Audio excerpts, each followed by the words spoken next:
I must be an extrovert because my Sunday schedule might cause anyone with a smaller social battery to simply keel over. My day started with frying tofu at 10 a.m., which does feel like a deranged thing to do in the morning, but I have my cookbook club this evening and a packed day ahead of me. I'll be making a full video on that later. I got my tofu crispy and stunk up the house with oil, then headed to my volunteer yoga shift. It was absolutely gorgeous outside.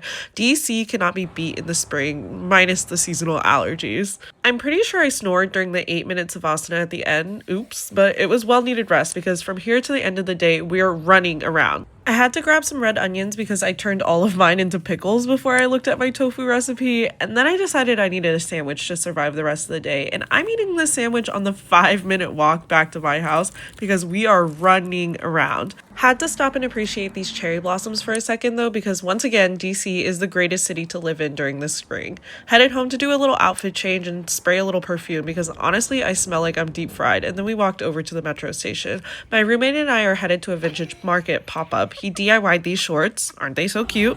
All of the DC baddies were out and about because I've never seen this many well-dressed people in one place in the city. This was honestly a little overstimulating. There was a lot of vendors and a lot of people, but I ended up picking up these fried egg looking earrings, which I think are so cute and very much my vibe. We kept the vibes going at the new vintage location down the street. We're looking for vintage glassware, like something colorful, like an ice cream cup, something to put a little mousse or dessert in, but we kind of struck out, so let me know if there's somewhere we should go. And then we headed to Elaterry because we had worked up an appetite, and I fell in love with this place. It's my first time there, but certainly not my last time. This sandwich that I got was a classic Italian sub, a really good one, by the way. There is nothing that a good sandwich can't do to fix my whole life and all my energy, which I needed because we gotta finish up this tofu and then head over to my cookbook club. We are celebrating our 3rd anniversary this year, which is so exciting, and I literally ate my body weight in goat cheese mousse before the end of this night. See you next time.